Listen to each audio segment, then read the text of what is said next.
Good morning, grasshoppers. We're going to continue our Steinitz expose here just a little bit with the ever so amazing game, which is often seen in many exercise books. And we will, of course, stop at that particular position, as we are just going to continue our club players repertoire with the handshake, the Grandmaster handshake with a nice good grip on the center, and Bishop c4. Probably the most effective move at the scholastic level, testing whether or not your opponent knows how to play chess. Personally, I am more a proponent of the Spanish, Ruy Lopez being the Cadillac of the e4, e5 openings. However, Bishop c4 has a tremendous aggression to it, as it puts pressure on f7 directly. And if black, as I mentioned before, chooses to play knight f6, white really only has two moves to continue applying pressure, either d4 or knight to g5. Knight to g5 being the slightly better, more aggressive move, truly testing the opponent's ability and resolve to actually have studied the game and have a keen awareness of both attacking and defensive possibilities. However, I'm not a huge proponent of d3 for novices, because you don't really need your opponent to have an equal opportunity to win the game against you. And also, you need to be more purposeful with your moves in the battle for the center. So you have three ways to deal with the center. You are either going to hold the center, fight for the center, or you're going to give up the center. So the other move, on the other hand, bishop to c5, in a previous video we discussed the ever so great qualities of b4, the Evans Gambit. But in this particular instance, of course, when you're playing a much stronger player in a tournament game where you want to have a little less risk on the line, there's no substitute for the move c3 and the molar attack which follows. Black's best move, of course, is to challenge the center with knight f6. And in the modern era, d3 has become hugely popular, and positions very akin to the Spanish are reached, with the bishop often retreating to b3 with the option of going to c2, with potential later consequences on h7. However, the only drawback to these particular positions without the Ruy Lopez structure is that black no longer has the weakened queenside pawns that you might try to attack and exploit, and basically black has far less tempi in the endgame after he has committed these pawns to movement. Whereas most of the endgames that black faces in the Italian game are going to be, you know, more opportunistic for being able to hold the line and king and pawn endings and so forth, knight, king and pawn endings. So honestly, I still believe that for younger or aspiring players that we should go for it with d4. And after e takes d4, by the way, the sole purpose of putting a pawn on the e5 is to attempt to keep white from achieving a big center with e4 and d4. So capturing, and the instant counterattacking move bishop to b4 check are optimal. In the move, a simple opening repertoire for white by Sam Collins, he recommends sacrificing the e4 pawn after knight to d2. And of course, black still has opportunities to equalize the game or even try to play for an advantage here, just as in the move bishop to d2, which is extremely death-defyingly equal, as black's moves either d5 or knight to e4 shouldn't be too much of a problem. However, in all of these cases, white has chances to try to liven things up with various d5 pushes in certain moments. And in this case, it's no exception. Therefore, in fact, one common grandmaster draw in this particular position is often reached after queen to b3, knight to a5, queen to a4 check, knight to c6, bishop to b3, queen to b3. But believe it or not, even Vasily Ivanchuk actually added his own personal touch to this particular position by attempting to castle with black. And after the move bishop takes d5, he attempted knight a5 in a particular game, although it's not showing up in the Lichess database. Bishop takes f7 check, rook takes f7, makes it quite a road to toe for equality for black.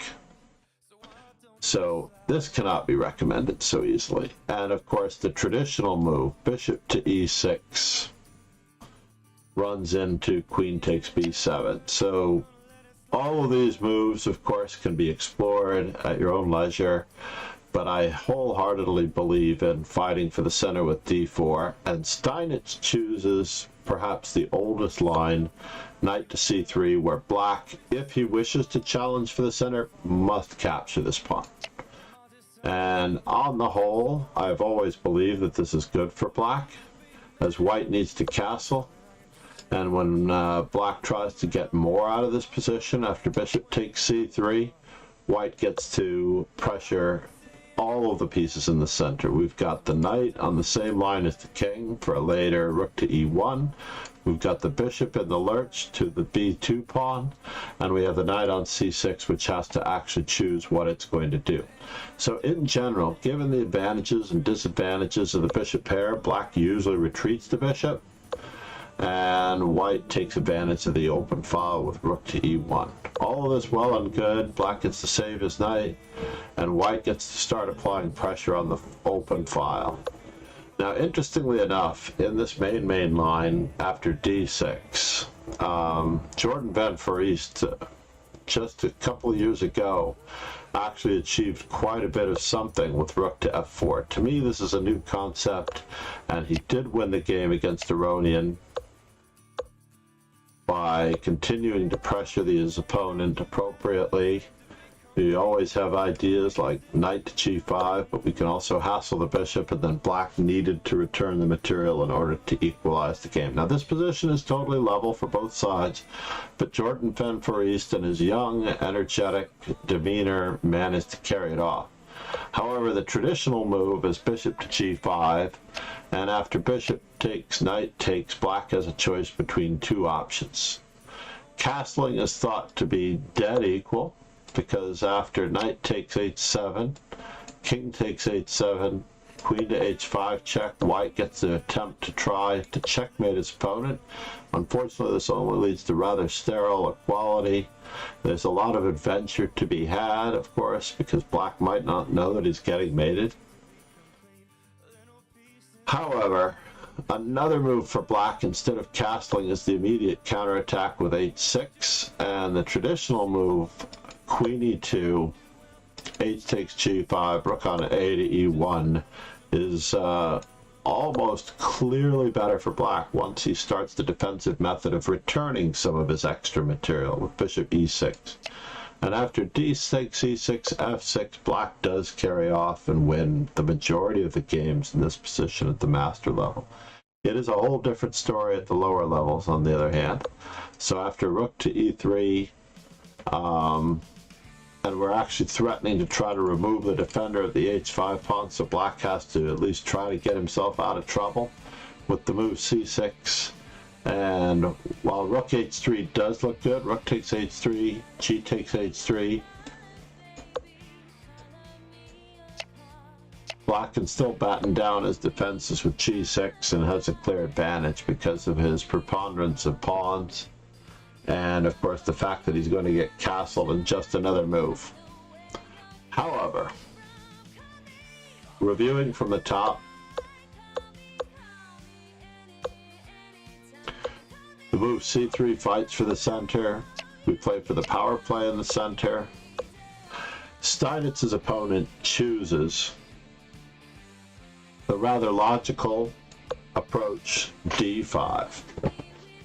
And this unfortunately comes up just a little bit short, because you don't want to open up the center with your king in the center. You'd rather get your development in and be castled. Therefore, if you are going to fight for the center, you should start by removing this pawn before playing d5.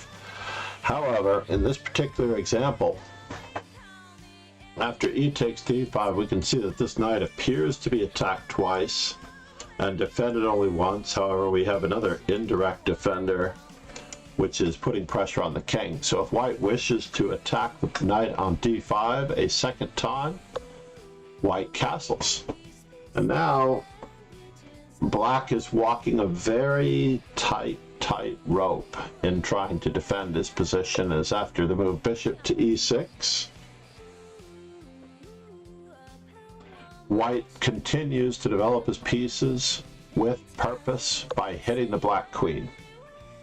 And while black should just automatically continue his development with queen to d7, black begins with a little bit of an error by moving the same piece twice.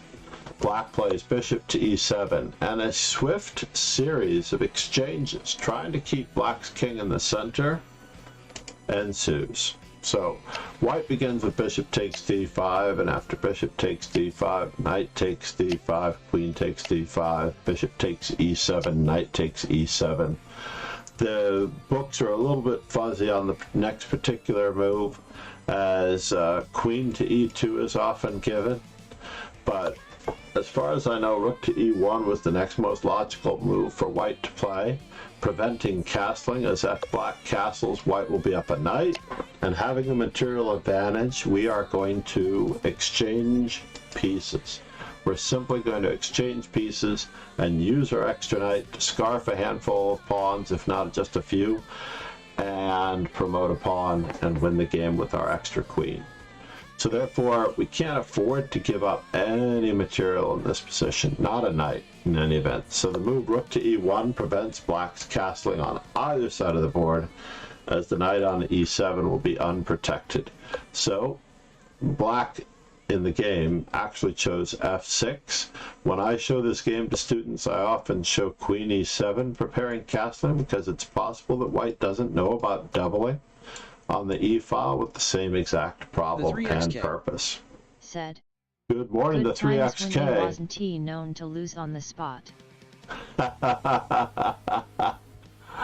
So in this particular game, Steinitz's opponent Von Bardeleben knows what he is in for. Good morning. And it prepares the exit of his king to f7 and castling by hand. However, in this particular position, and that certainly is the best move, by the way. That certainly is the best move. However, fearing, and I say fearing, the idea of a rook rampaging across the 7th rank. After all, in this particular position, if black tries to hang on to the pawn with king f8, the position is actually totally equal. Totally equal, as black's rooks are not going to get into the game. White will have three pawns, in fact 2 very serious connected pass pawns and a third pawn on d4, and there's no way for black to get his rooks in the game so easily. He's going to have to go through some contortions to avoid losing even more material. So as it turns out, on this particular check, black would be fine if he simply follows the endgame principle of, I am up a rook for a knight, and I'm simply going to centralize my king in the endgame. This is what it's all about. And of course, white can only scarf a couple of pawns, but black's extra rook will prevail in the long run. And this is decisive for black. Black is totally winning there. We can't afford to make this particular move. However, as these two players are playing in one of the most important tournaments of the year, Hastings 1895. In fact, it's one of the most important tournaments of the century, as this tournament was won by Harry Nelson Pillsbury, with a cast of celebrities that finished just behind him. Von Bardeleben chooses to move c6 to preserve his 7th rank, his 2nd rank, where all the pawns are living. We can't let any rooks on to the 7th rank. And white now has to come up with a very cool move to improve their worst placed piece. Suggestions for white. Candidate moves for white. The 3xk, how are you, man?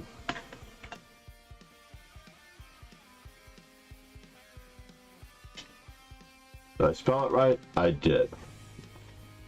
So again, you're building on your intuition for finding candidate moves by not being so overly concerned with the best move, but looking for all of the good moves in the position and determining what your worst placed piece is, where are the weaknesses, and of course our opponent's intention is to get castled by hand. So we have to really think about all 3 of these factors as we consider what's going on here.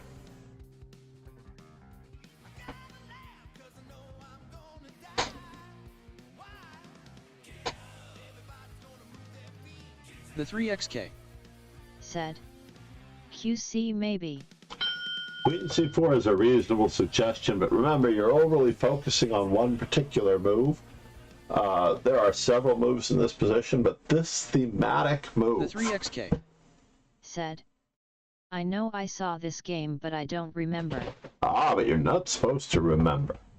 You're supposed to understand that the knight on f3 is the worst placed piece, and we are going to have to make a square for it. Other principles that are included in this particular thematic move are the fact that we have an isolated d4 pawn. Said, so D.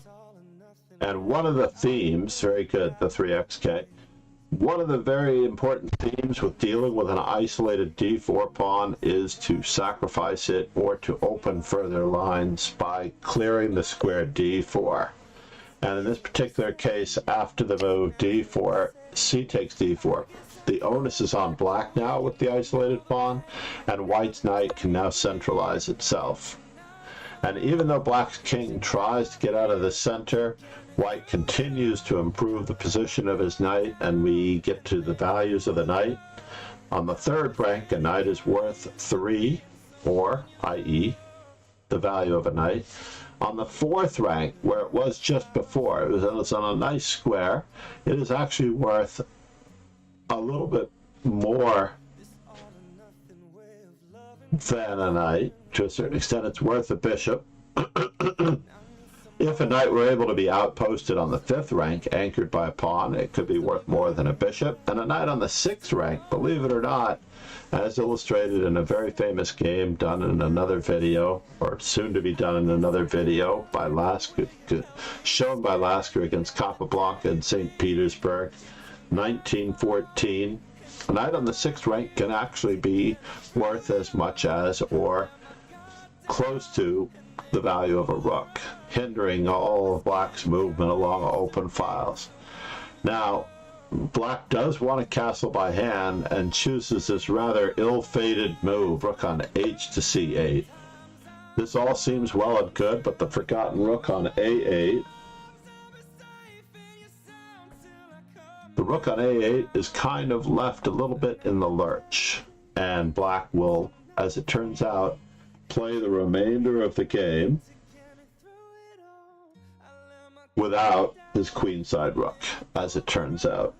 So, needless to say, black had better moves here. For example, centralizing the knight, perhaps finding an outpost square for the knight, or maybe just trying to step up his queen to the d6 square, and just accepting the fact that white's rook is going to reach the 7th rank and cause all sorts of problems. But the move chosen by black, rook on h to c8, seems like a valid choice, except for the fact that we have to determine, as we look for our candidate moves, the 3xk. Great to see you, man. Knight f3 and knight f6, man, the 3xk. Candidates for white.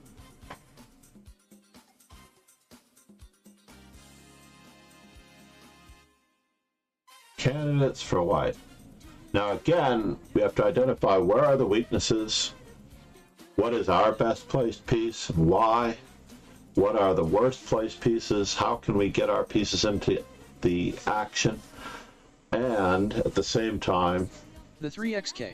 Be aware of the opponent's QH intentions. looks interesting. Queen to h5 check is a good move, but try to think in terms of threes. So there are a few queen moves to choose from.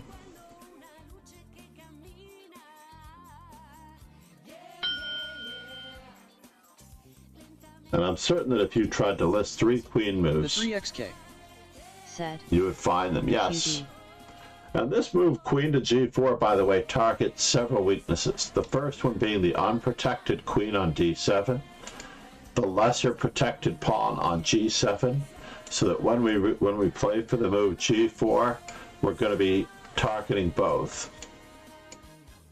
What happened to my orange? I thought I had orange here. I'll settle for blue. And we have a discovery on the king in this particular instance as well.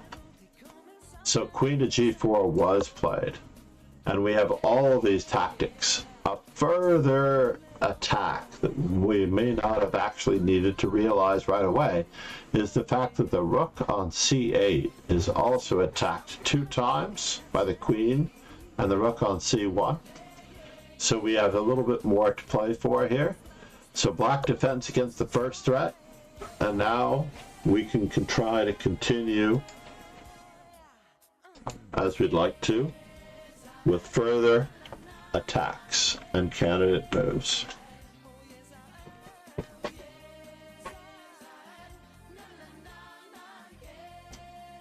Candidate moves for white.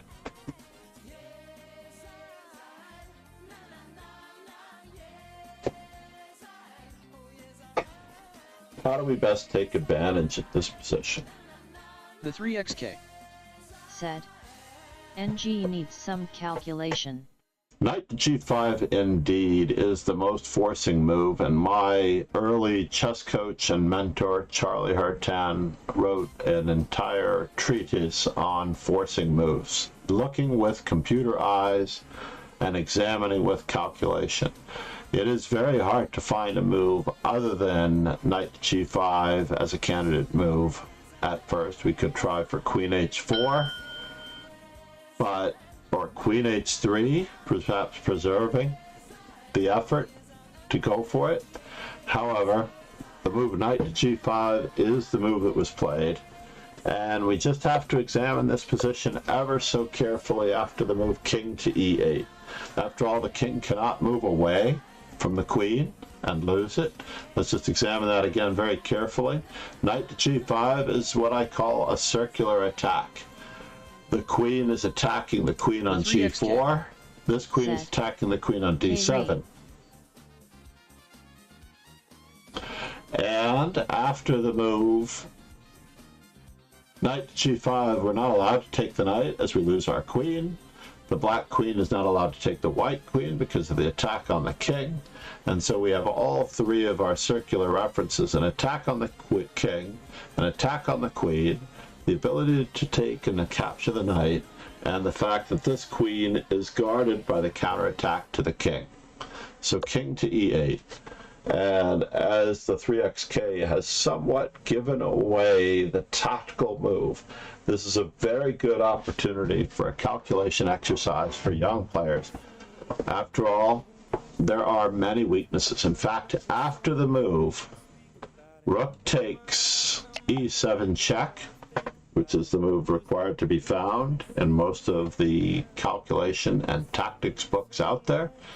Usually they begin with this position. They don't bother showing the early moves of sketchy opening choices for white or for black, and they usually start with this position with white to move. Rook takes e7 is the move, and black has a rather stunning reply, as there are 5 things that black is threatening in this particular position. The rook on e1 is being attacked. The 3xk. So, said. Now is the part I remember this game for. yep, so try to hold out a little bit, the 3xk, as we're also doing this for YouTube as an instructional video for those who may be seeing it for the first time. So hold off just a little bit on those spoilers. Now, the rook cannot take the queen. Okay, no spoilers. Thanks, buddy. I don't mind when I ask the questions when you pitch in, because everybody should be pausing. If they're watching it on YouTube, they should be pausing and examining on their own as well. But the fact that the queen, once again, is defended by the threat to the back rank, and the king will be in checkmate. The pawn, of course, can't take the knight, and the knight doesn't want to take because this king will step away. And if we trade rooks, then there won't be any danger either. After the other rook comes into the game, it continues the threat to the first rank. So white has to come up with a system here that keeps black busy. And there's only one thing on the board more valuable than all of the pieces combined, right? And this is where you can come in if you'd like. There's only one piece that is worth everything that we might attack that would slow them down, right? So therefore, the only move in this position, the only logical move in this position, said RF. RF7, taking advantage of the pin on the queen to the rook on c8, which is actually attacked 2 times. So therefore, when rook to f7 check happens, we do not have our first rank opportunities anymore, since if queen takes f7, we're simply going to be up in material here at the end of the rainbow, and we can throw in the precursor. Knight takes h7. The king needs to keep the queen protected. It really doesn't matter where we go. And after queen takes, knight takes f6 and knight takes d5, and with 3 pawns to 1 on the side of the board, white is winning rather effortlessly. So therefore, after the move rook f7 check, black plays the rather even more so stunning king to g8. And knowing that the queen is on the same rank as the king, I'm sorry, that the queen is on the same rank as the rook, and that there is a pin on the queen to the rook on c8, we get to play the 3xk.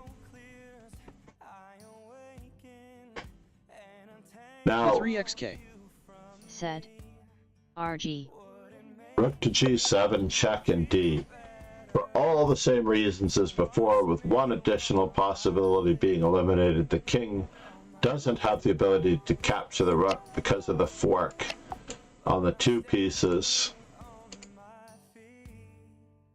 the king and the rook on c8, which is now attacked twice by the rook and the queen and only defended once. So therefore, the king cannot take the rook, and the queen, once again, still cannot take, as after, it gets a little bit more problematic, honestly. This same endgame that we looked at before, where we scarfed up all the pawns rather handily, but we can start picking things off in a different way. For example, we can play queen to e6, or we can simply win with queen takes f8, king takes f8, and we can immediately save our knight. Or we could even win this game rather effortlessly with the same scenario, sacking our knight for 2 pawns, and this isolated pawn cannot queen as the king walks over and just parks himself in front of it, while these 3 pawns versus 1 win the endgame handily for us, and we have plenty of extra tempi because of the greater number of pawns. I would, in fact, in this particular position, probably begin with the move h4. And should this pawn remotely try to promote itself, I would consider preparing further moves such as g4 and h5. And if this pawn moves again, then all we have to do is carefully step into the square of the pawn, which we can do with king f2. And to illustrate further the square of the pawn, you'll see that it was a 3x3 square before. It is now going to be a 2x2 square, and we're able to step into the square of the pawn, and this is not a problem. The outside passed pawn remains a threat. There's just no bothering anything here, as this pawn is immune from capture because this pawn is going to promote. There is no catching that pawn because the black king is so far outside the square of the pawn. And that would be game over. So therefore, after the move rook to g7 check, black's king only has one relatively safe move. The problem, said KH. Yep, king h8. By the way, this is a free book on Chessable that you can quiz yourself on and review after you learn it. So if you don't have a Chessable account, this game, Steinitz is Immortal, is available for free on Chessable, and you can rehearse the themes that you see in this game on Chessable in that course. Now the king, after instead of king h8, king f8 is not really an option, as the move knight takes h7 either forces the king to g7, where we take the queen with check, or if he moves to e8, then it's checkmate. So we're just literally losing all of our material, and black will be just down a queen for nothing at the end of it all. So let's just say that we try for these particular options here, and after rook takes, queen takes, king takes, it's a queen for nothing. So therefore, after the move rook to g7, king to h8 is the only logical move, and after rook takes h7, following all the themes that we've listed, Steinitz in this particular position actually left the tournament hall, seeing what was about to happen on the next move. Once again, we do not have king to f8 because of knight to h7 check, and we also do not have the ability to take the rook because of queen takes for queen check, followed by a double capture on c8. And if he moves to the open h file, which is what he did not want to do. Now I have to verify this story a little bit further, but apparently Steinitz was so ill-liked. And von Bardeleben was, of course, no different than many others. Von Bardeleben actually did not play another tournament, especially if, you know, out of disgust or distaste, because in this particular tournament game, I believe von Bardeleben was leading by a half a point going into this game. All he had to do to win the tournament, or to try to continue to lead the tournament, now I don't know about this, it's all conjecture and hearsay. I believe the story is that if he could have held this game, he would have had very good chances to continue on successfully in the tournament.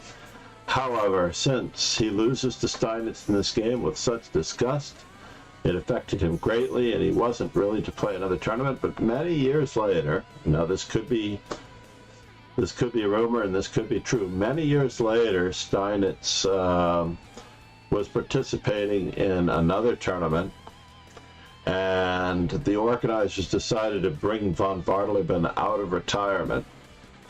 And von Bardeleben asked the organizers, "You know that I'm not playing chess anymore. Why would you even waste the invitation on me?"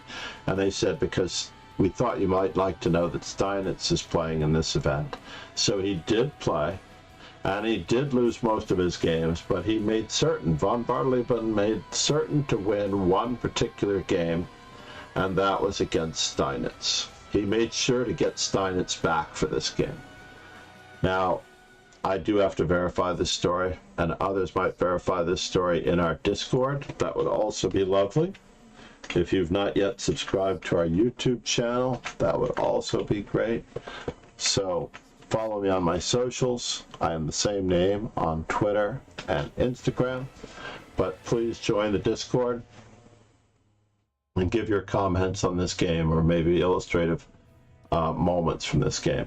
So, as it turns out, queen to h4 check leads to a forced series of stepping maneuvers, which we are just going to get ever so close to until, at long last, we get to force checkmate. And we can see how every single piece of white's, although they might be accidentally hanging, for example, there's nothing protecting the rook on c1 except for the sheer initiative of white's attack as it's been. The knight on f7, of course, is left in the lurch because it is the pressure to the black king that counts. And as it turns out, despite all of von Bardeleben's best efforts to save this game, leaving the tournament hall without resigning, however inexcusable, because this is not what you do as a good sport, was probably his only option, as it turns out. And I really do want to thank you for being here. Chess Kudo said, Hola MCD. Chess Kudo, how are you? We're in the middle of a series of short instructional videos featuring Steinitz's best games. Said, hello. Chess Kudo said, thank you the 3XK.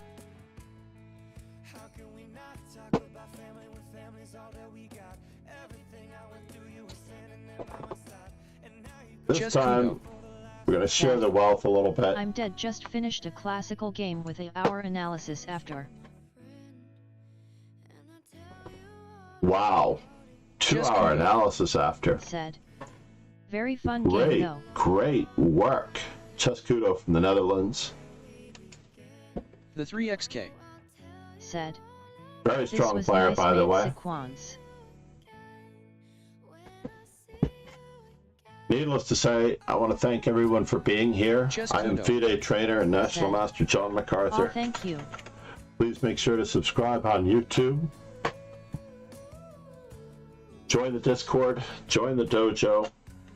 We run regularly scheduled daily events every day for training, and we'll run even more during the summer. Chess Kudo. Yes. Said. And already.